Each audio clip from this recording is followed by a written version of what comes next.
What's going on, Washington Commanders Nation? Hell week is over for the Commanders, and we've hit adversity for the first time in the 2024 season. Your boy is back to life. Let's talk about it.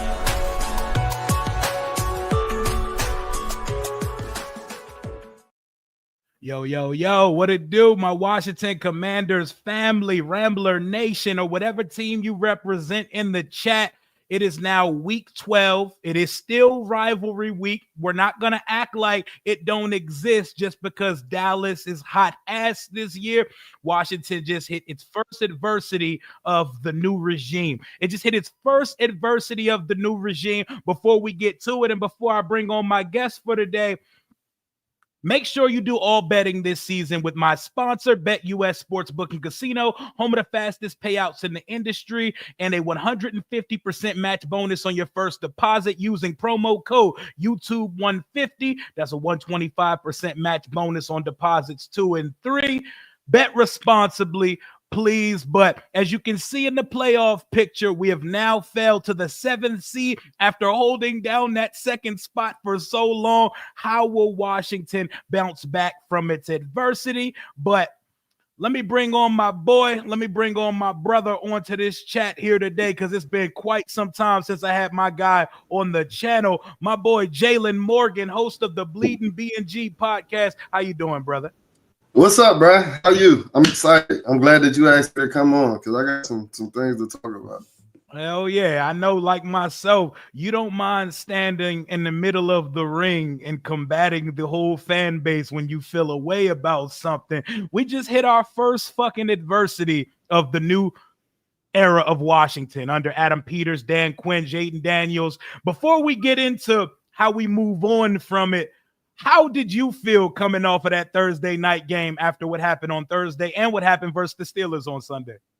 I feel sick, bro. I think the worst kind of loss is a Thursday loss because, like, you came back to another 10 days. You got to ponder over it for another 10 days. But like you said, I think the biggest reason that I felt sick is, like, that was Jayden's worst game, right? It was the first sign of adversity that we faced this season with the new regime. And I kind of felt like that on Saturday when I said that Jayden didn't, not Saturday, Sunday against the Steelers, when I said that Jayden didn't look spectacular.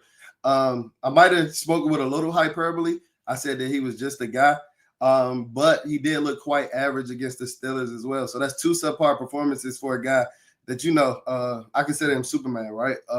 Like, this is the dude.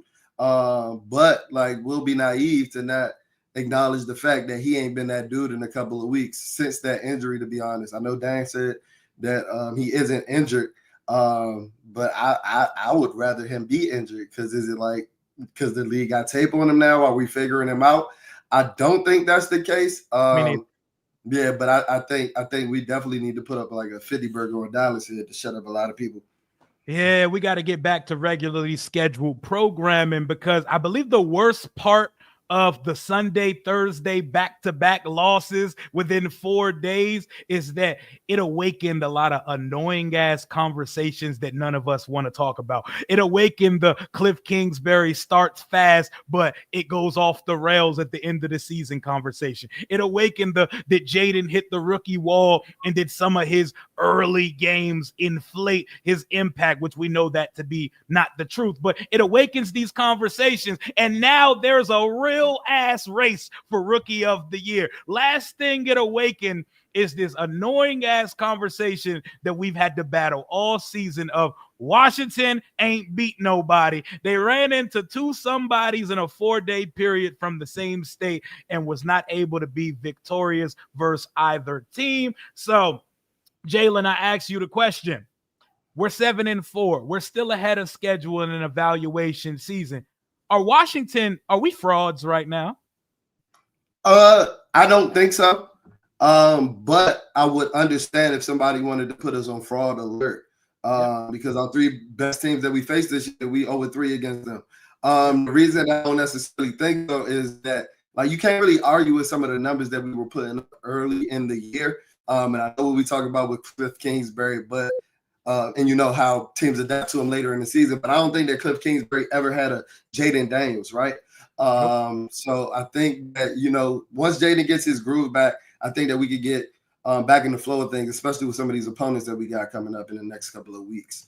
I believe so too. It's time to get right. And the one thing we do know about this team is earlier in the season, or for the most part, we take care of business versus teams we're supposed to be. It's funny, arriving into this 2024 season, we were one of those teams that was a gimme on a lot of teams' schedule, and no one knew what to expect from us in 2024. We are not frauds. I don't believe we're fraud. I still think we're a good team. I still think we're a playoff team. I still think Jayden Daniels is going to win Rookie of the Year, and I still think we could break our 11-win drought for the first time since my birth year, 91. So it'll be both of our first time seeing this team win 11 games. But, ellipses, there are a lot of things to discuss about what took place in these last two games, because there are reasons to be concerned, but this is a part of the process. Make sure y'all, one, smash that like button in the chat. We got over 200 in the building. Number two,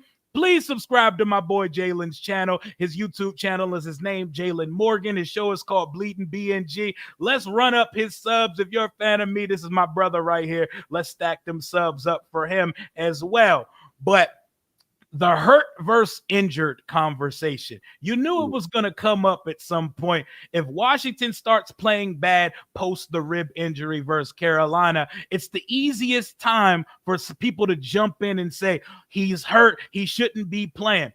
I think he's been more mentally affected by the ribs than physically affected. I think he's thinking about it. I think it's affecting, like the Kevlar flak jacket he's wearing in the game. It's kind of throwing him off a bit, but I think he's thinking about it, and he's thinking twice about running the ball, and he hasn't looked like himself. Where do you stand on the, is he healthy enough to be playing versus he shouldn't be on the field conversation?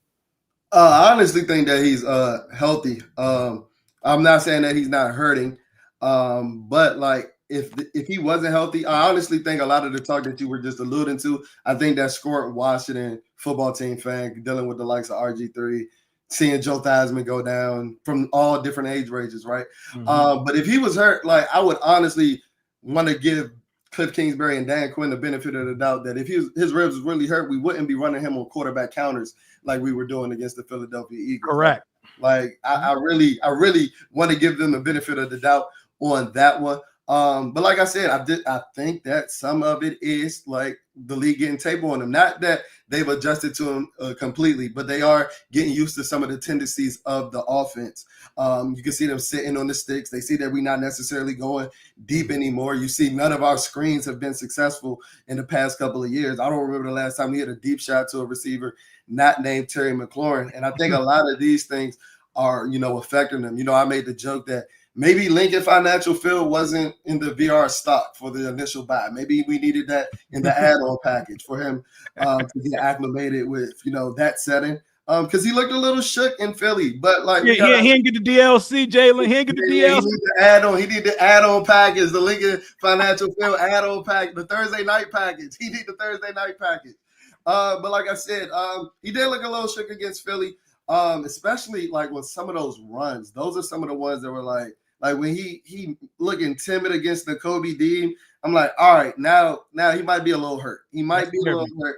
But I don't think that he's hurt enough or injured to not be playing. I just think that, these are the ebbs and flows that we go through in a rookie. He's finally starting to look like a rookie. Yep, for the first time. And it was bound to happen at some point because guys aren't perfect. Come on now. Patrick Mahomes is like God's quarterback. He's thrown 11 picks this year. They've gotten away with some games where he's had some shaky performances. It was bound to catch up with us at some point because look at us in the group chat at 7-2. We're sitting here talking about trips to New Orleans. We sitting here talking about the possibilities of the 1 seed, and life comes at you very fast. While we've taken tremendous strides in 2024, we all needed some humble pie, some humility, and we all needed to come down a notch, but we should still be excited. We still got things to do in 2024, but it's the mental hurdles I feel like Jayden needs to get over. He's been thinking about them ribs and what took place because that was the last time we saw Jayden have a real effective run, was that big run versus the Panthers in that game. What was it, about 47 yards, his longest run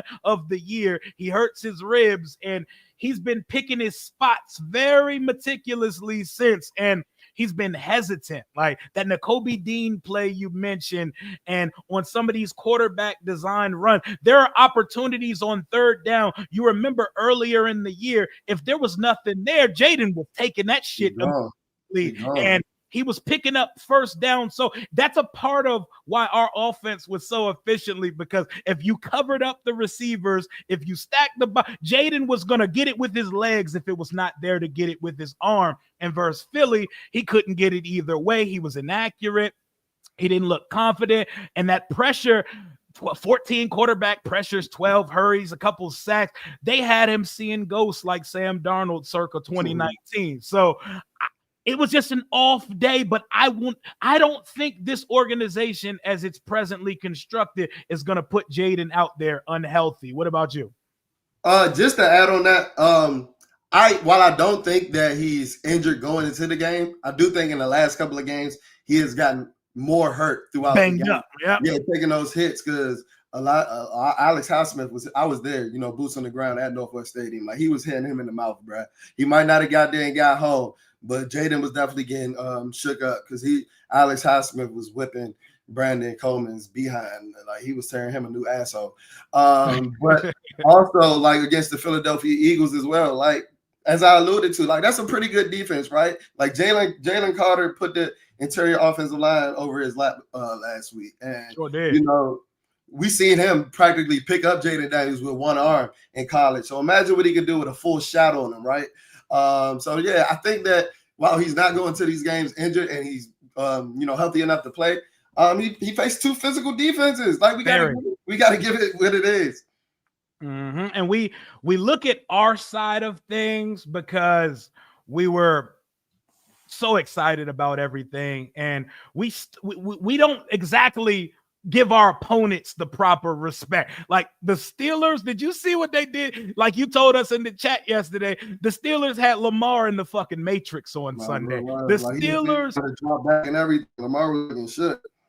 The Steelers have stymied everybody. We're talking 2 top 3 defenses back to back in a 4-day span while the quarterback's banged up, while our team is banged up, and our offensive line has went through, as well as they've played this year, they've got belt to ass in back to back. They've got belt to ass, man. Louis belt, Fendi belt, whatever you want to call it.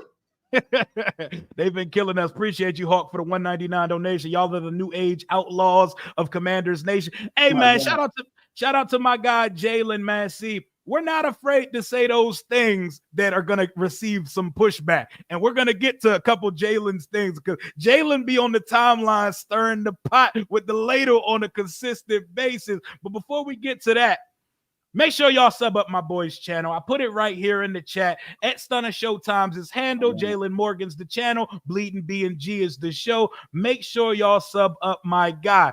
Jalen, you have a very different take than a lot of people on the Marshon Lattimore situation. And what do you think is going on with Marshon? And why is your take different than most? I don't think my take is too different, because if he's hurt, he shouldn't be out there. But my take is that, like, why is he hurt? And, like, what is taking so? It's kind of like with the Jayden Daniels thing. Like, if Jayden is hurt, like, what's taking so long to recover? This was the highest grade that we got on that NFLPA report card, was our training staff, right?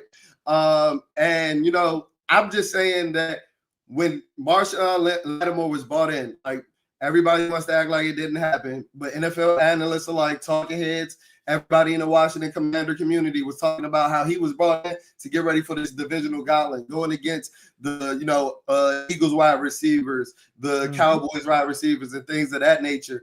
And the fact that he was available in the first game, I think that that's an issue, and if not an issue, at least a talking point to talk about. But if he's hurt, I don't want him to be, I don't want him to play, but him being hurt is a talking point, because I know he's had to take a physical to get traded, but like we talked about yesterday, getting him in the building and getting your hands on him is a completely different story. So Yeah. I don't know if it's like, I'm part of the Scoring Washington fan. You know, we dealt with the Curtis Samuel saga in 2021, and I know we're dealing with a new regime, but I just can't help but letting some of those old feelings come back. Damn, man. Sidefield Samuel, man. Shout out to my boy Kurtco. I haven't heard that in quite some time, but it appears that it's either one of two things. They aren't trying to bring him back till after the bye, or he's actually like hurt. Like I'm talking, we could find out later there was like a partial tear in the hamstring type shit, because I thought, like, after he got here, okay, he didn't play versus Pittsburgh. He's probably not going to play against Philly. He's for sure going to be back versus Dallas. But now that I think about it, when Albert Breer comes out pregame and says, we view Marshon Lattimore as our #1 acquisition in 2025, that had my eyebrows go up for a second. Like, they dressing it up like a salad, bro. They dressing it up like a salad, bro. They dressing it up like a salad. And if he does play, I would love to be proven wrong. And you know that. I would love to be proven wrong. But there's a reason why he ain't out there, right? Like, let's acknowledge it. And it made me go back to think of every still shot and every video I've seen. Like, they don't have him doing more than walking in that practice. Yeah, my boy he's a coordinator. And also one last thing because I see my man said that soft tissue injuries are, you know, they crazy, and I understand that. But this is also a talking point as well, because this is something that popped up in week 2 of the season. So the fact that it popped up in week 7 again, and now we in week 12, and it's still affecting them, how is that not a talking point? How is that not something that we at least talk about and discuss? It's an honest conversation to have, because this organization, they're very tight on what they get out to the media. It's very tight-lipped. There are no leaky faucets in the building anymore. So when something comes out, it's directly from Adam Peters and company. So when Albert Breer comes out and says, we view this as our #1 acquisition of 2025, it made me feel like, oh, fuck the bye week. Is he playing this year? Bro, we getting that man ready for 10 months from now, bro. What are we talking about? We put that man on ice. Yeah, he could be 29 playing his first snap as a Commander. Yeah, that made me definitely say, okay, there's definitely more to the situation. And like you said in the chat, and like you just said a couple minutes ago, it's one thing to receive the documents from the New Orleans Saints and to receive, okay, we have his x-rays, we have his work, we have his lab work, shit like that. It's another thing to get your hands on the person, get that hamstring in Ashburn and get him moving around and saying, okay, yeah, he's more hurt than we thought he was. He's a little cut. He's a little cut. And Dan Quinn does a very good job of playing both sides of conversations without trying to like expose his hand. But I'm reading the tea leaves of the situation. I'm assuming if we see Marshon in DC this year in uniform, I think he makes his debut versus his old team when we go up to New Orleans, because I don't see him playing. Well, we got Tennessee and then the bye week, right? Yeah, Dallas, Tennessee, and the bye week. Yeah. And if he's not playing in those 3 weeks from now, when we get to that point, then there's a lot different conversations we need to start having as a corner that's reaching his near 30-year-old season, a serious hamstring injury. But we'll save that conversation for another time. Appreciate you, JTF, for the $5 donation. He said, still feeling optimistic about this team. Much better than last year, losing slump. I think this team's going to figure it out. Oh, for sure. I appreciate that, by the way. And we're about to go to some more positive points of this team, because fuck doom and gloom. I'm wiping that nasty ass week of 2 L's off me, but there are some good points to pull from those games as well. Adam Peters struck gold with a couple picks and a couple free agent acquisitions. We got a couple guys that could end up with double-digit sacks this year, something Sweat and Chase never did simultaneously here in DC. We have a strong safety making plays all over the field. But first, I want to start with the rookie on the roster that is currently playing better than all the rookies on the roster, and he's the best in the secondary right now. Talk to me about what you've seen from Missile Mikey Sainristil, Jalen. He the best corner in the secondary? He might, yeah, the best corner, because Jeremy All Chin, right. Jeremy, All you're right. Yeah, you caught me. Oh no, Mikey's a dog though. Seeing him clamp AJ Brown and Devontae Smith alike showed that he could do it no matter the shape and size of the receiver. I think my biggest thing that I like about his game is you can tell that he watches film, like the instinct to jump off the page. Because he doesn't strike me as like a superior athlete, and I think honestly that's why he struggled a lot in the slot earlier in the season, covering so much ground. Because I don't think he's the most laterally quick. But as far as just being a boundary receiver at 5'8", sitting on the sticks and using his instincts to play concepts and things of that nature, play different coverages, he's certified for real. Yeah, Mikey, wow. Like, we're talking about a dude who was getting his rookie fix in early on. He had he started his career off versus Chris Godwin in the slot. It did not get easier for him. Even Wandale was getting in him week 2 versus the Giants. He might have found a home and a full-time niche here as an outside corner. If we can get Marshon on the field, it's to assume that it's going to be Mikey and Marshon on the outside and Noah Igbenogany on the inside. As it should be. Those have been the 3 best corners this year. Oh, yeah, I agree with that, man. Mikey, just look at the difference a year makes. We're talking about another undersized slot-type corner lined up with A.J. Brown. Look at the difference of when we threw Forbes out there versus when we threw Mikey out there. But this man's 6'1", and we was out there coddling him like he's somebody's son. Mikey 5'8", clamping him like he daddy. Like it's football. Now, I hope those fans that was on the Emmanuel Forbes bandwagon last year talking about, AJ Brown does that to everybody. Why he ain't do it to Mikey?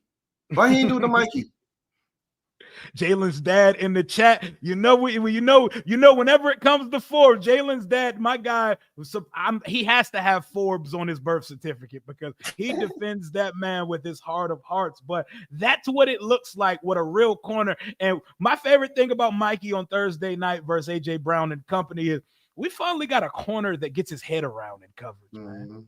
Mm-hmm. And we don't have that. Because your height doesn't really matter when you got ball skills. Benjamin St. Juste 6'3" and got the same amount of picks as me, or one more pick than me in his career. Like, what we doing? One more pick in his college and professional career as us two and everybody in the chat. And it's not always about ball production, but the eye test tells you what it needs to know. Something interesting happened on Thursday. Why did St. Juste come out at certain parts for Michael Davis? Did you realize, like, what was that about? Because we've seen AJ Brown and Devontae Smith against Benjamin St. Juste before, and it didn't work out well. I might as well have just gave Michael Davis a shot.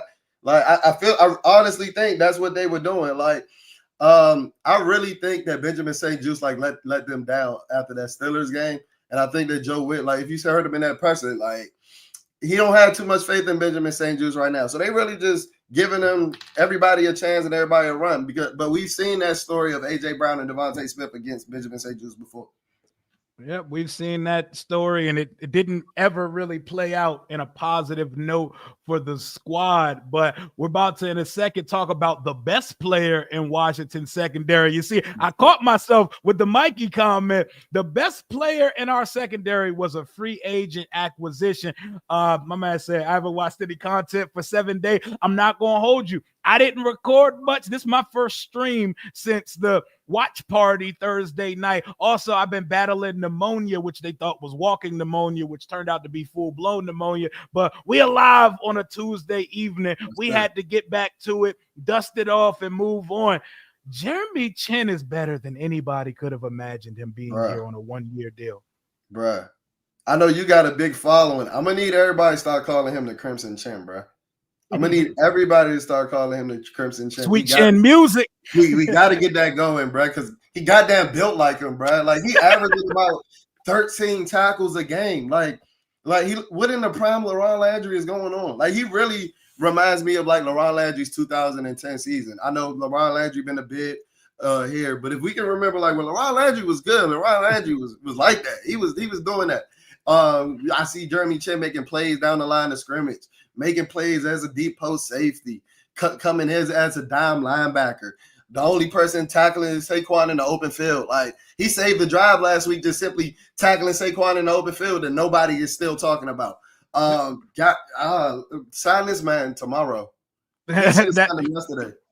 Get that bag, man. See, some guys, like, I say pump the brakes when people want to, like, there's a lot of people that say pay B-Rob now. And I'm like, pump the brakes. Let's get to the end of that rookie contract, because I don't even agree with paying running backs, but you're going to get all the tread off that tire before you're talking about extending a guy. But when I see a guy on a 1-year prove it deal situation who is going crazy. I did not know Jeremy Chin had range. Like, he hasn't shown this type of range since his rookie year, where he honestly could have beat Chase Young for rookie of the year. Where did this explosion in this sideline to sideline and deep middle field range come from, Jaylen? Dan Quinn, Joe Witt Jr. Look at Dan Quinn's resume. Look at Joe Witt Jr. You see, they made J-Ron Curse look like a serviceable NFL player, and he was out the league for a couple of years. Yep. We already know what Dan Quinn did with Cam Chancellor. Like, that's the same build, 6'3", damn near 230, but guess what? Jeremy Chin more explosive than both of them. I ain't saying that he Cam Chancellor. That might be wearing a gold jacket one day, but in terms of just raw athleticism, they're not holding a candle to Jeremy Chin. So just imagine what he can do if he develops some years into the system. Like, that's why I think that they really that's why I think that him signing is inevitable, because I think they know the benefits of what he does for this defense as well. And I see that we're both on the pay Jeremy Chin train. Now, when we say pay Jeremy Chin, what does that look like? Is that top of the league market money, secondary market safety money, which sounds good to me. But guys are going to go to that negotiation table and say, bro, I just had 13 tackles 3 weeks in a row. I'm forcing turnovers. I'm the only person on the team capable of recovering a fumble. What type of money are we talking about? I don't know the safety salary slot as of right now. But being that we got $100 million in cap space, being that he's producing for you, and being that he seems like he's a part of the culture, I wouldn't mind giving him that hometown love, and bumping that to like an $11-12 million per year contract for a stud safety. I'm gonna go ahead and say it too, because I know a lot of people won't want to. This looks better than Cam Curl when he was here. I'm sorry, bro. Like, right? Am I right?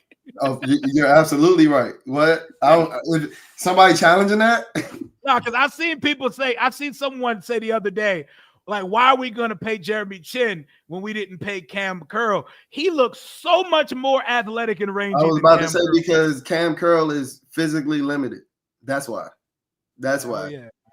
What Landon? Damn, I haven't heard the name Landon Collins in a minute. What is Landon Collins up to these days, man? I ain't heard that. Streaming with like Darius Geis.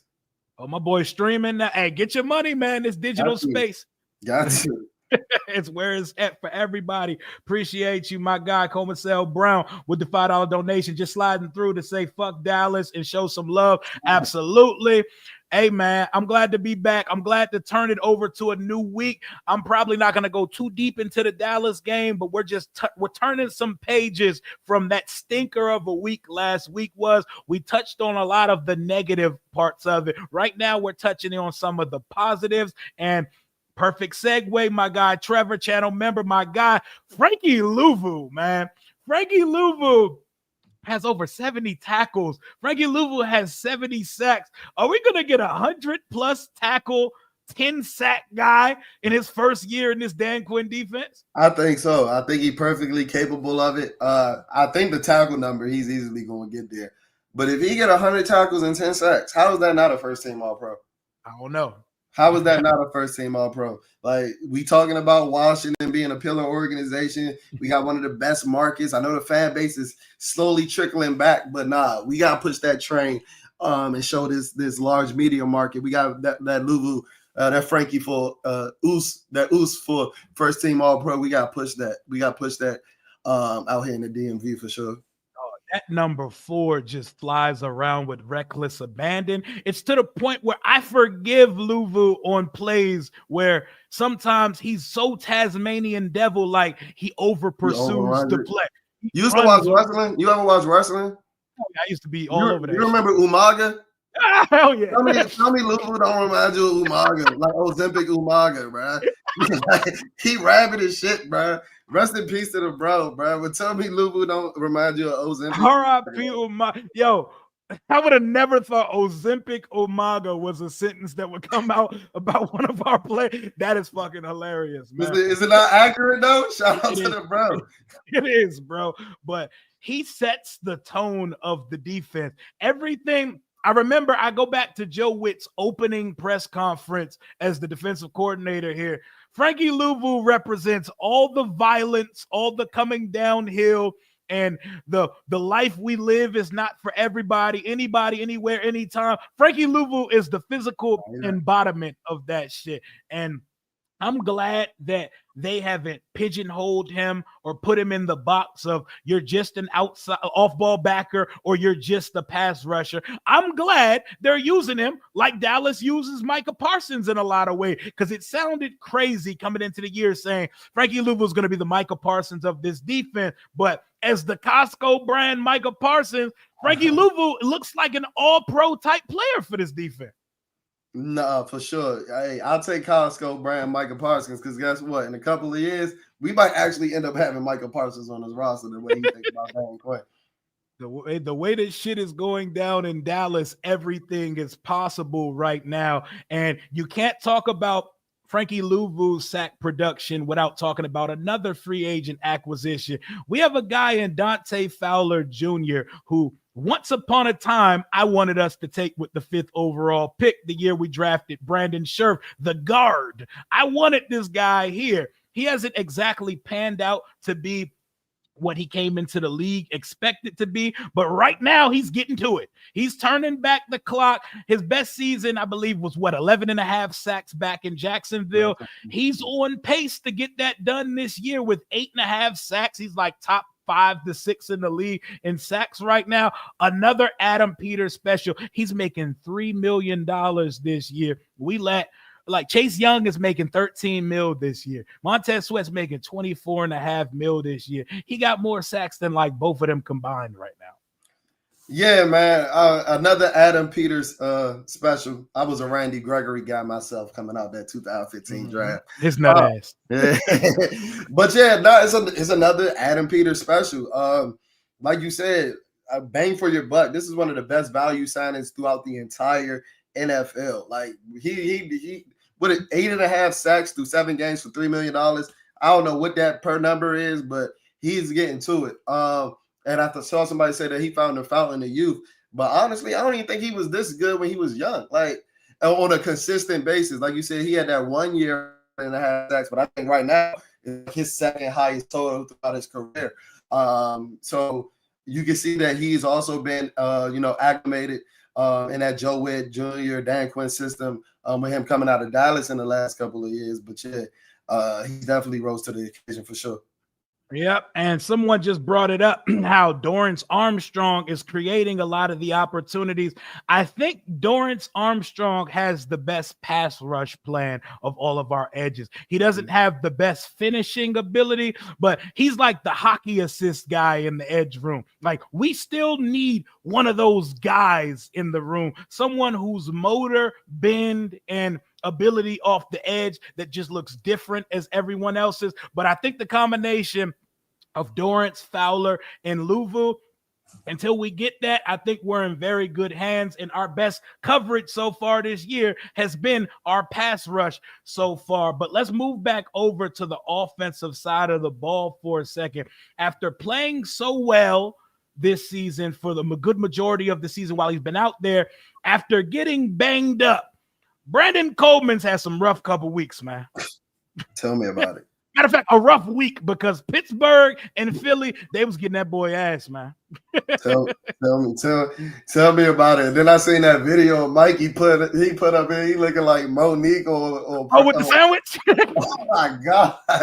It was not his best week, but this he has lived up to, at least his third round pedigree. But we got to remember that he was also on a rotation basis with Cornelius Lucas. So I don't know if they go back to that role, which I didn't necessarily mind because it doesn't allow a pass rusher to get a consistent plan going against two different types of tackles. But him going full time in this last, like you said, this last week, the last couple of games, belt the ass. And he has been going against some of. Well, I will say that with the Steelers, but the Eagles, they don't really have an elite pass rusher off the edge. We like Josh Sweat and Nolan Smith was beating his ass. Like it was a choose your fighter situation over there. Philly, they did whatever they wanted with us up front. They did whatever they wanted with us. But when I go back to that game, as bad as Jayden played, as bad as play calling felt, bless you, at certain times of the game, and as ineffective as our offense was, there were still opportunities to be there. So I want to know your opinion, or like, since we're speaking about it on air for the first time, I know how you feel about this shit. We get to a situation where John Bates, we're down 12-10. Philly finally breaks through for their first touchdown of the game. We fall down 2 in a game without our starting kicker. John Bates gets a clear as fucking night first down.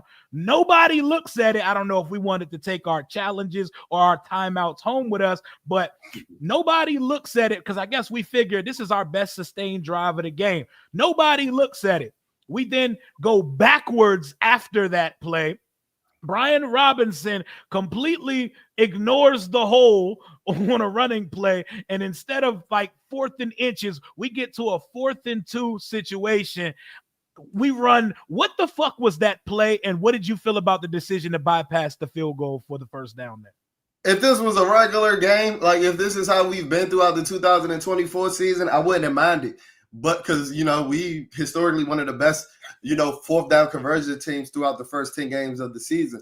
But like you said, you spent 2 back-to-back plays. If you're not going to challenge it, you spent 2 back-to-back plays going backwards. Like they blowing your back end. No diddy. And then like you going backwards, and then on the 4th down call, you go under center. When you go under center about 3-4 plays a game. And then you go under center, which they're not used to. And guess what? They look like they wasn't used to it. Linemen running into each other like bowling pins. Like, what the hell was that? And then you already labored. We saw what he did against the Kobe Dean in the first quarter. And you getting ran down by Zach Bond in the 4th quarter. Like, it was all bad. It was all bad. This wasn't the Jayden that's been converting on the 4th downs with the threat of the read option or in the first half of the season. This isn't him right now. And I know we were missing our starter kicker. But I think in that point when, the defense stood tall for 3 quarters, I think you take the points, especially on the road. Yeah, man, that is man. See, in the moment, because I'm not gonna act like I didn't say this on live air during my live watch party. I said, yeah, you go for it. I was like, we ain't moved the ball all day. You go for it. But with hindsight 2020, you probably kicked the field goal and lived to see another day, because obviously revision is history.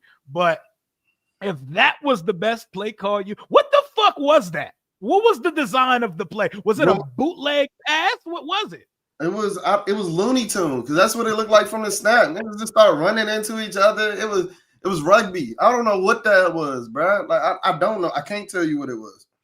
Yeah, man, Cliff has turned into Clifford over the last few weeks, but I'm not going to say that he's back to his old tricks of regressing to his means at the end of a season. You got an op in the chat, Jay. you got a certified op in the chat, man. But we need Cliff back in his. Where they at? My man said. My man be riding Jayden's meat all year. Jalen Morgan ain't real. Jayden fan for real. We all know this. What does this mean, Jayden? Damn, why am I not a real Jayden fan? Because I said that he had 2 subpar games. That's what I didn't know how to read that. Is he saying you're not a real Washington fan and just a Jayden fan, or is he saying you're not a fan of the quarterback? Was I not getting attacked by Philadelphia Eagle fans before the game because I said that Jalen was better than Jalen Hurts? Have I not been arguing them for the last week? Bro must not have many brain cells. I don't know. He's Cliff, but Cliff got to get back to it. Something we've discussed plenty of times in our group chat. over these days. We've been riding highs all year, man. That last week it was real somber in the chat, bro. You could feel the pins dropping, the crickets chirping in the chat. What the fuck happened to our screen game? When the last time we ran an effective screen? Right, Cleveland. I don't know. When the last time Jayden had a rushing touchdown? Like it's been bad. Yeah. Arizona, right? Hold up, Yeah, Jayden I hasn't think had a so. rushing touchdown since the Cardinals. Holy shit, that's week 4. Oh my god. Bro had 4 in 4 weeks, and they had one since. Damn, And trust me, I know that's my fantasy quarterback. He been shitting the bed. I done lost like 3 games in a row because of him. But we in a rut, y'all. we in a rut, but we gonna get it back against Dallas. But yeah, I don't. Yeah, I don't. Yeah, I don't know. Jesus Christ, man. His last rushing touchdown was we did a little TikTok dancey dance versus the Cardinals. So we got What you think about the screen game though? Because I honestly, like I said at the beginning of the episode, I think a lot of it is they know like right now we're not going deep. Like we look like an Air Force ass offense last week with all those passes to the tight ends and the running backs, and they just sitting on the sticks like and blowing every screen that we do run up. Hell yeah, man. My view on the screen game is it's been a fucking disaster. It's been a disaster for over a month. Every screen we've run has been telegraphed. It's been sniffed out. Guys aren't making their blood. It's like we forgot the timing of it. So I'm trying to throw him a bone and shoot him some bail. Maybe with all these guys, like we have a CVS list of injury report every single week. Maybe the timing is off because guys are only limited, and on a limited basis, you're only doing individual shit. Maybe we're not getting enough team reps in over the last 6 weeks or so because, like my guy said, what even is a screen pass right now? Even our screen merchant on the outside, De'Ami Brown, he's not getting effective screen passes called for him. Austin Eckler is the only person on the team that can run an effective screen pass. He's not getting it done on the screen game right now. But Austin Eckler as your leading receiver on Thursday Night Football, that's a problem for me. Zach Ertz being your second leading receiver and John Bates being your third receiver in a receiving core of Terry, 1 for 10, Olamide, 1 for 10, Noah Brown, 1 for 4. That's a fucking problem for me. How do you win a game like that? You know what was funny? All the pre-draft talk was how Jayden Daniels didn't throw over the middle. That's all he did on Thursday. That's literally all he did on Thursday. But yeah, like I said, it looked like Navy offense. We're not going to win many games. I know the Philadelphia Eagles are good, and I don't want to hold the fire to Cliff's head too much because he's been on such a roll. But we really look like a military service ass offense last week. Yeah, it was strange, but we got to get our mojo back. We got to get the ball rolling, and I think we're set up perfectly this week. Seeing that we're now a 10.5 point favorite versus Dallas, where did they do that at? I don't recall ever being that big of a favorite. When was the last time we were this big of a favorite? Was it back in like 2007? We're talking. I don't remember the last time we was this nice. So, I mean, I don't know. I'm thinking it was like the 2007 game that closed the year where we played Dallas with Portis. It was after Sean Taylor died that season. I think that was and I don't think it was 10.5 though. Have we ever been favored in the 2000s to be almost 11-point favorites? Was we 10-point favorites when the Lions beat us for their first win in like 2 years? I don't know. Like that's what I'm saying. Like we weren't that good to be 10-point favorites against the 0-37 Lions. Like I don't know, bro. Hell yeah, man. I don't even recall a world where we were 10.5 point favorites versus Dallas, but it's still Dallas week. And while they're down, I'm all for kicking people when they're down when it comes to them being your enemies. And we still need to kick Dallas's back end. I still remember niggas eating turkey wings on us on Thanksgiving Day. I still remember Bama's playing hide and go seek in the Salvation Army tub on Thanksgiving Day. I want to blow this team out because it sets a bad precedent if we play a close game versus them this week. Bruh, I don't know if you remember that clip I made last year in the reacting to the game when I talked about them eating turkey. turkey legs in the game. Remember, that was in November. I promise you, Dallas Cowboy fans drove me to the Super Bowl, bro. So for that reason alone, I want to put 90 on their head. Like you said, I'm all for kicking them when they're down. Cooper Rush, I know he beat us in 2022, but this is a different breed. I hope we get Trey Lance, because that's like Oprah. You get a pick, you get a pick, you get a pick. Like, yeah, bro, belt to ass. I might wear like 5 belts to the game, bro. Like, we better beat the shit out of them, bro. Boy, about to pull up with more belts than a dominatrix on some more belts and like Dirty Dan. About to pull up like Dirty Dan. There's no reason for it. Like, you can't tell me a defense that held Jalen Hurts and company to 6 points for 50 through 52 minutes of game time that they should not be able to pretty much shut out Cooper Rush and company. And they do have playmaker. CeeDee Lamb still exists. Turpin, I seen him do something last night that no receiver on our team can do, which is run away from the defense. But there is no reason to not get back to regularly scheduled programming versus a bad Dallas team this week. I missed the feeling of blowing teams out, man. I got so used to it earlier in the year. We're averaging 30 points and shit like that. It's been a while since we've seen the offense do that.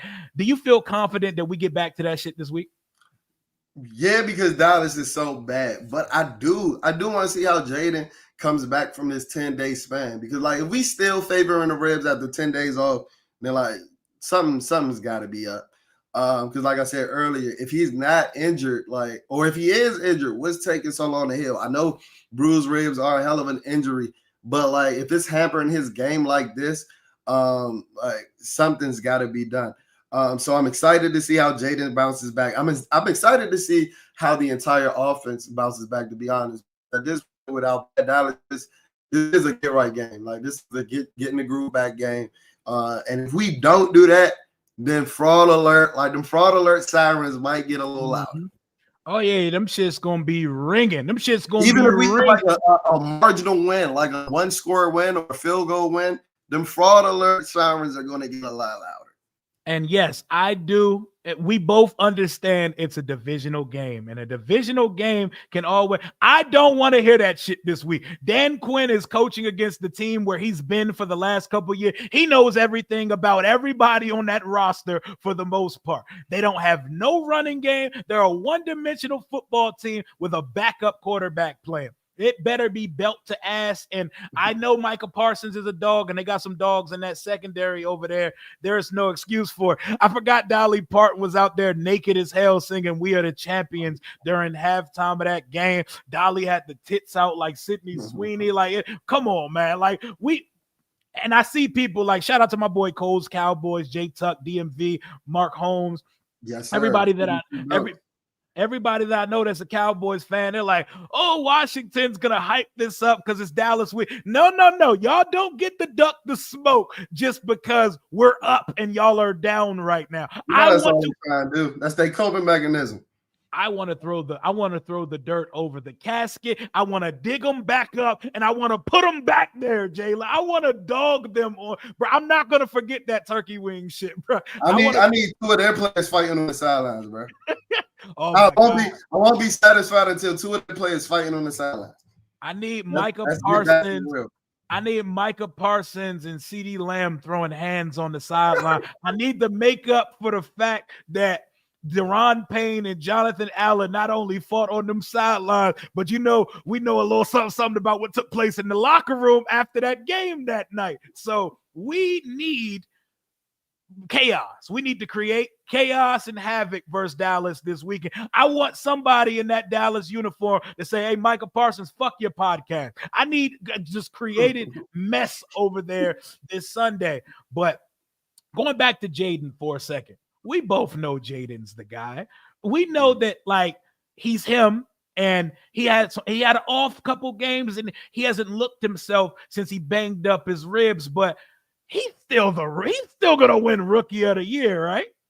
Yeah, of course. I do need him to put up a couple more touchdowns, but I think the other statistics are so he's still eating in those, and I think with this food of a schedule that we have, he's gonna put those numbers so far out that Bo Nix gonna wish to catch him. I think that's his only competition as of right now, and rightfully so. He's balled out over the last couple of weeks, but he's faced his food part of the schedule outside of the Chiefs as well. Like me and you can go play pitch and catch against the Atlanta Falcons defense right now. Like I might go for 2 touchdowns against them. But he's definitely balling out. But yeah, this is definitely Jayden's to lose. He definitely got the stranglehold on it, even if it's getting a little looser. It's definitely getting a little looser. Bo Nix is putting up numbers. He's beating teams over 500. And the creeper in the Rookie of the Year conversation, Brock Bowers is putting up wide receiver 1, not rookie wide receiver. He's putting up NFL wide receiver 1 numbers. He's going dummy with no quarterback in Vegas. But I seen him running man reps against Jalen Ramsey and winning. He was winning reps in man-to-man against Jalen Ramsey. What the fuck? He's good. Hey, man, when Shador get out to Vegas, man, they might have a little something going down there. They dual wielding young, impressive tight end. They got Michael Mayer and Brock Bowers. Brock Bowers is doing He's doing Terry numbers as a rookie tight end out there in Vegas, man. Shout out to him. But I think 5 still got it in the chokehold, man. We just got to get back to it. This is what we need.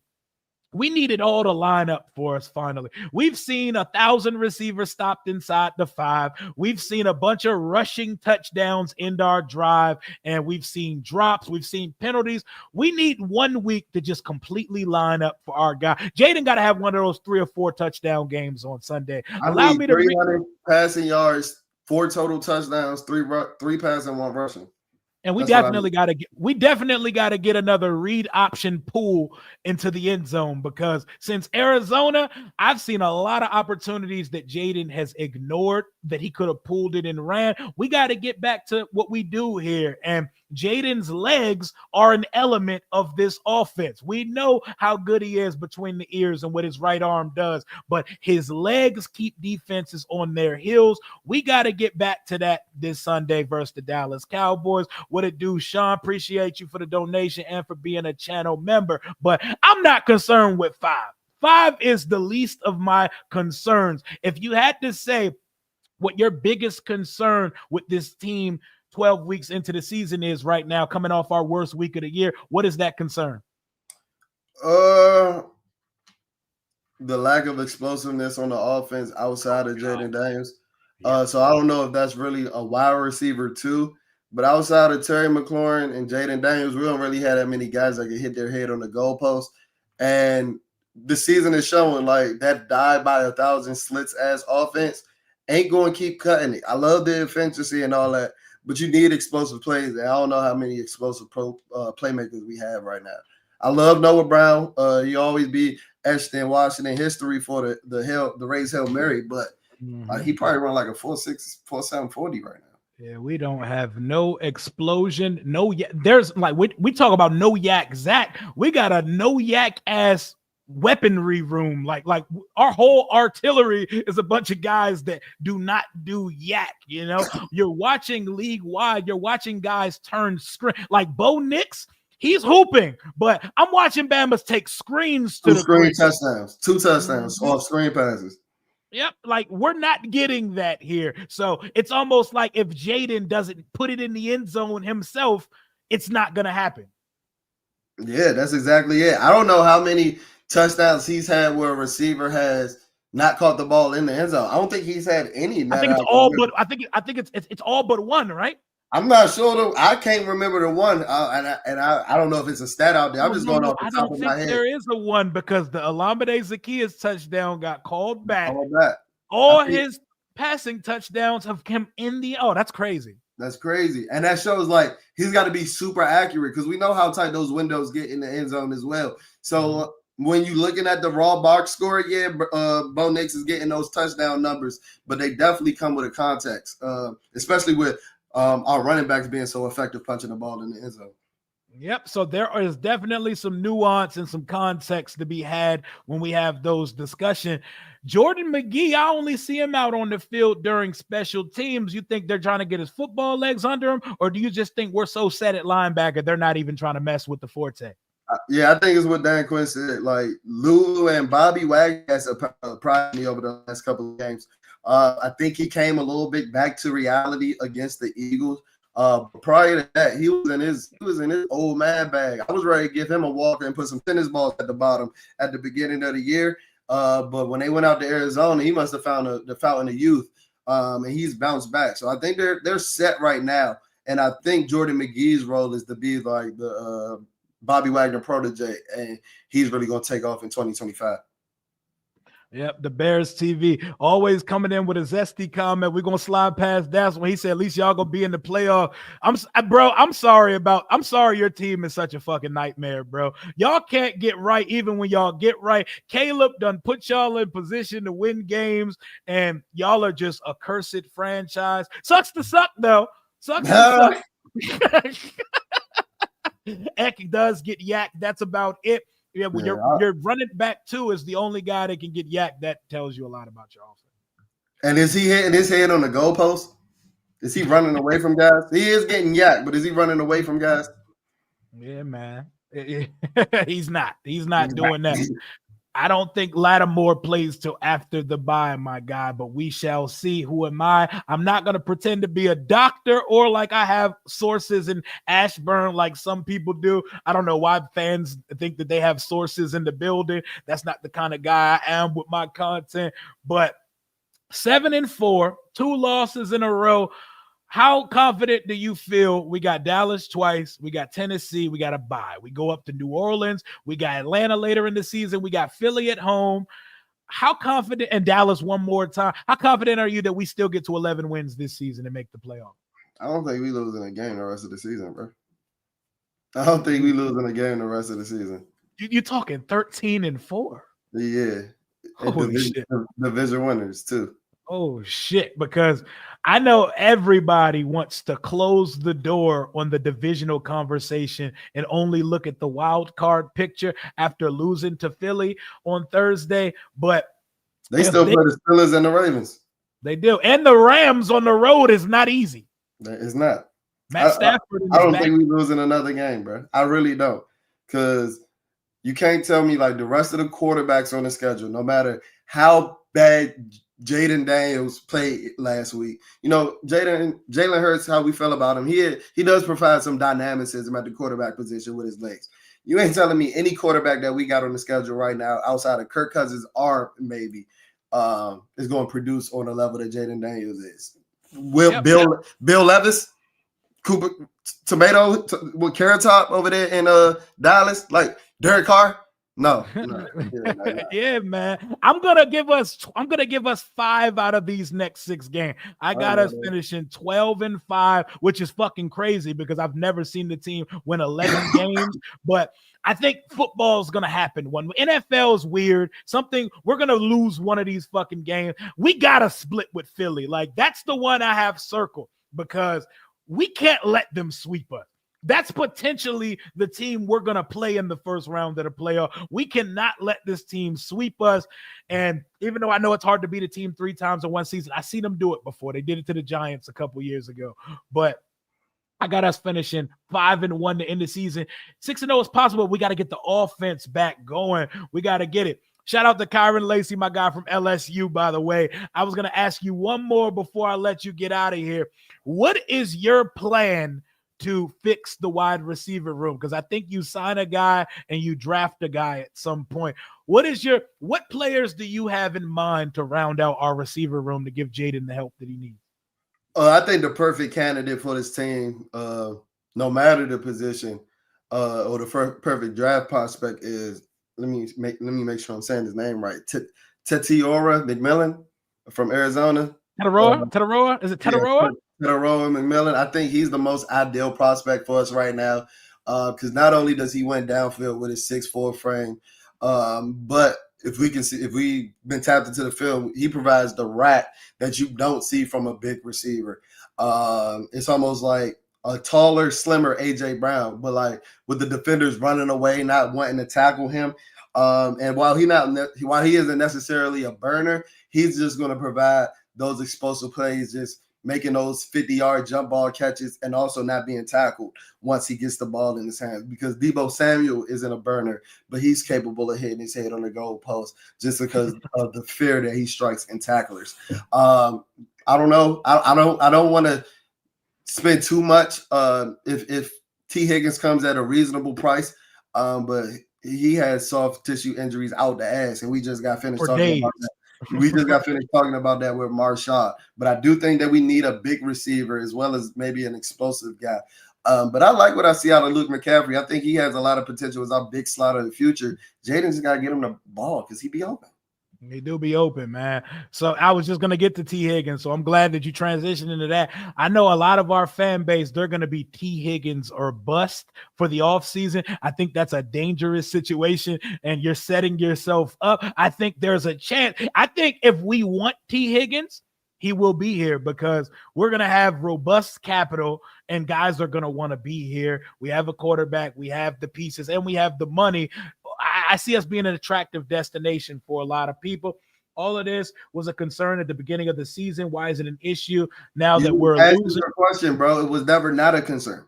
It was never not a concern. Yeah, it never stopped being a concern, but holes and concerns, they get masked when you're winning and when you're historically efficient on offense. You worry less about those things, but it shows up more prevalent when you lose, you know? And when you have an elite quarterback playing elite quarterback, like an elite quarterback in position, an elite quarterback is the greatest cologne in the world. Yep. It will. It covers up a lot of stink and a lot of porous holes on your roster when a guy's doing elite things. But as soon as you lose, those things come right back, and it's like surprise, but it's not a surprise because we know that these things existed already. And also, we were never going to fill every hole on this roster and every concern in one offseason. Adam Peters just got here. It seems like we wasted a second-round pick on saying he's blocking, might not be up to par. What do you guys think? I think it's very early to be calling it a waste of pick because once Zach Ertz isn't here anymore, we're going to see exactly what Ben Sinnott is made of. I would like to see him implemented in the offense more. What are your thoughts, Jaylen? I do think that his inline blocking could be a lot better. I did think that his inline blocking coming out of Kansas State was going to be better than it was. I do think that we can use him different ways. I would like to see Cliff be more innovative with him. I think that he can be coming out of the backfield as a move blocker. In the few instances that he's done that, I think he has been better blocking in those scenarios than as an inline blocker. But any pass catcher right now is going to give you more dynamicism than Zach Ertz. So it wouldn't help to, see what he could do with the ball in his hands.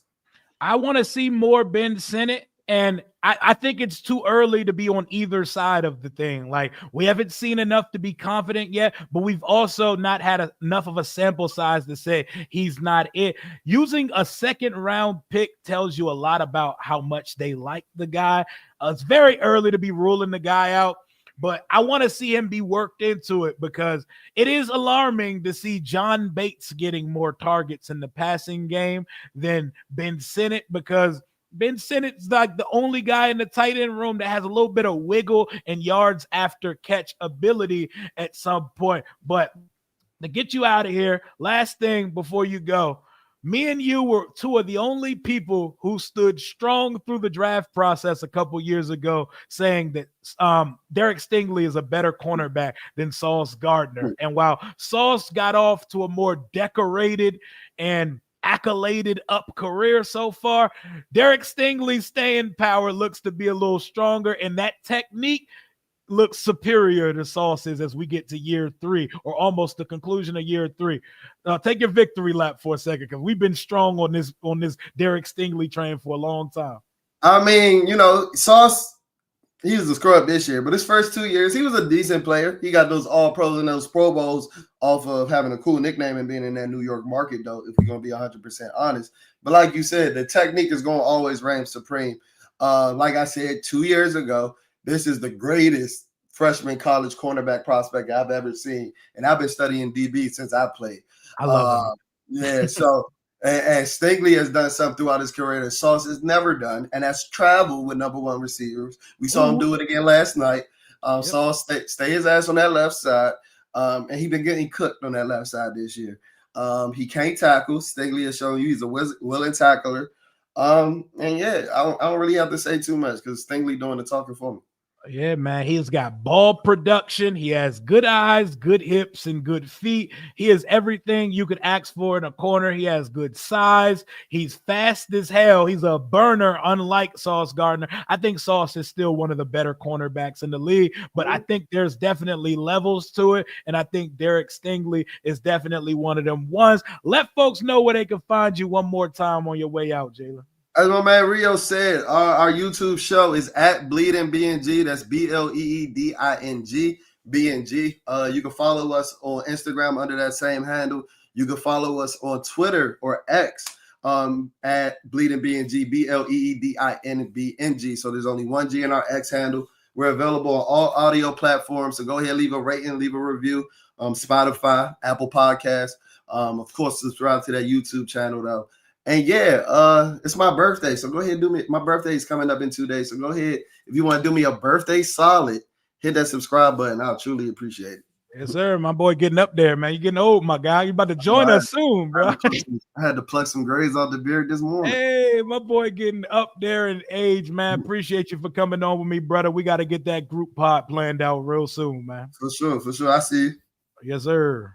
Yes, sir, man. But that's my boy Jaylen, by the way. But I'm pulling up the playoff picture right now. So it's been such a fun year. It's been such a fun year of highs. And then just like real life, when everything's going your way, you're catching all the breaks you don't normally get. Everything's going well. Life always rears its ugly ass head and says, pump the fucking brakes and humble yourself. Washington has hit adversity. So we've been on Detroit's ass for a good majority of this season. And now we're sitting at the 7th spot. But as I look at us in the 7th spot, we got a couple games on the next best team in the wild card picture. But do not change where we're going this season. Do not change the fact that we're doing so much good this season. We are still a playoff football team in 2024. Our rookie quarterback is still that fucking guy, and we're gonna start Marcus absolutely fucking not. Dan Quinn came out yesterday and said Jayden Daniels is not injured. We need to un-PTSD ourselves, and we need to relax for a second. The boy is fine. The boy had an off week, point blank, period. We need to get back to it because I still want my first 11-win season of my lifetime. Some of y'all got to see the glory days. Some of y'all got to enjoy that 91 season where the team went 14-2. I've never witnessed my favorite football team win 11 games. I started doing content in June, or I started doing YouTube June 2021. It is now November 2024. I have not ever done a game preview for a playoff game. I've never did content surrounding a playoff game. We still got food on our plate, and do not get it twisted. The division is not closed yet. We got to see Philly one more time. Philly got to go up to LA to play the Rams. Philly got to go up to Baltimore to play the Ravens, and they got to host the Steelers, which is like a split home away game, because if the Steelers can pack a stadium outside of Pennsylvania, they could definitely pack the stadium Lincoln Financial. So it's not over yet, man. It's not over yet. Big F emoji, big F Dallas emojis in the chat, by the way. We need to kick that back in. We need to set that tone, and we need to get them out of here, man. We don't finish 7th specifically with the last 6 games. We should finish higher, and getting either the Cardinals or the Falcons would be a blessing. Bring me whoever. I want this young, inexperienced football team to get some playoff bump in their first year. I want playoff smoke. I want us to have a chance to win a playoff game. What that does going forward, what that does for morale, what that does for setting expectations going forward. I'm here for it, man. Eagles, y'all got it right now. Respect to y'all, man. Respect to y'all. We're in a rut right now, but we getting out of that rut this week. We getting at least 12 wins. Yes, we're here. We're here, man. We're here. I think it's possible, but 1 week at a time. I've been humbled. Just give me 11 right now. We'll talk about more than that. 11 is 4-2 in these last 6. If you don't know the schedule already, we got Dallas at home. We got the Tennessee Titans at home. We got a bye week. We go up to New Orleans. We got the Eagles at home. We play the Falcons at some point. Like, we know who's on the schedule. We know what food is on the plate. We got to finish at this point, man. Also, I know Dallas is ass this year. We cannot let them off the hook. So I want y'all in these Cowboys chats and these streams. I want y'all in Mark Holmes, DMV Fanatic, J Tuck, all those guys. I want y'all in full troll mode because we're not letting them off the hook. They didn't have no problem slandering us for years, kicking our back end. They ate Thanksgiving dinner during the football game on us last year, bro. Nah, they gotta fill us, bro. They gotta fill us this year, man. We win the division or get the 5th or 6th seed. I'm here for it. Jerry Jones looking like Dan Snyder. Fuck that. Dan Snyder with money, with the best brand in the sport. It's time to clean the bone. We've been leaving too much on it. It's time to clean the bone. I'm talking cartilage, gristle, all of that shit. Bro forgot how the Eagles played last year, I guess. Now the Eagles this year are hooping, though. Like right now, nobody can say shit about them. They have the best defense in the league right now, and Saquon Barkley has been added to the mix. This is not last year Philadelphia. Hopefully they do flame out at some point. But right now, you got to give them the respect they're due. They're hooping. Could you imagine if we look? Oh, my God. Well, I don't even want to know what that world feels like if we find a way to lose to Cooper Rush or Trey Lance in this current iteration of the Dallas Cowboys. It will be bad. I think Seibert is out again this week. Hey, man, Zane Gonzalez, he been holding it down. I don't want to have to depend on him for too long, but just like we found Austin Seibert off the streets, then we gotta, you know what I mean? We gotta rock with our guy. Skip Bayless crashing out last night was a chef's kiss. Yes, sir. Gonna need a wellness check on his old ass after the Commanders beat the brakes off of him. It is what it is. We gotta do what we gotta do, man. We gotta do what we gotta do. Guess what, Rio? I seen the team win 14 games and it still doesn't feel like it. So I'm right with you, man. Let's get it, man. And all of y'all that got to witness that shit, I envy you. I envy you. We going up to NOLA more than once this season. Oh, that's whew. Y'all need to worry about Baltimore and Pittsburgh if you want it to stay that way. We'll see them when they come back, man. We owe them one. We can't let them broom us, man. We don't give a fuck about the Eagles or your coaches. Fuck Nick Sirianni. How am I feeling? Appreciate you, Sean. Appreciate everybody in the chat that asks how I'm doing. I finally got me some damn antibiotics in my system.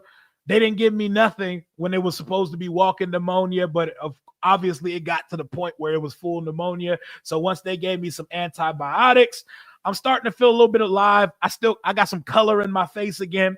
I have my voice back and I got my energy. So we're back. I'm still a little under the weather, but we back though, man.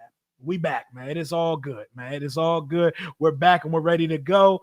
If you guys missed the announcement over my community post, me, Louis T, Rico from Street Scores, and Ed Oliver have just started a new channel called The Commanders Kings. Officially, I believe Tuesday nights we're going to be posting streams. There's going to be pre-recorded content. Instead of one of us hosting every now and then, you can expect some type of content from the Commanders Kings on a weekly basis. Make sure y'all sub up the channel. It is at Commanders Kings with an S at the end and not a Z. Make sure y'all sub that shit up right now. But we here, man. Debo Samuel edition. Yeah, shout out to that, man. I swear they just ran me back twice for the copay because I should have been given something last week. But we're back. We're back at it. We wiped off a hell week. I'm wiping off sickness and 2 L's last week, and we're moving on to rivalry week. We got the Dallas Cowboys on the schedule this week. We got Cooper Rush, no running game. Micah Parsons, and despite the fact that they lost last night, Micah Parsons is still a problem, especially considering how our O-line has been looking as of late. But I'm going to talk more about the game tomorrow. My boy John, aka DMV Fanatic, he will be on the channel with me tomorrow, I believe at 8 p.m. sharp. We're going to be previewing Dallas at Washington. We're going to be getting to it. I believe we're about to wrap this one up in just a second. It's been fun getting back to it. It's time to get back to what we were doing earlier this season. Tuesday nights, y'all can't do the same time as Ref the District. Unfortunately, this is the only availability for all four of us that we can lock in on a weekly basis. But if we got to alter it at some point, we could definitely do that. Smash that like button on the way out for the guys, man. Smash that like button on the way out for your boy. More content to come as this week goes on. Glad to be back and kick it with y'all. Let's get our head right. Let's get our mind right. And let's move on to getting our 8th win of the season and moving to 8-4. It's Rio Robinson. As you heard earlier, this video and this stream, like all this season, are powered by BetUS Sportsbook and Casino, home of the fastest payouts in the industry. YouTube 150 is the promo code for a match deposit of 150 on your first deposit, 125 on number 2 and 3. Bet responsibly. Until next time, hail to the Washington Commanders. Commander Rio, out.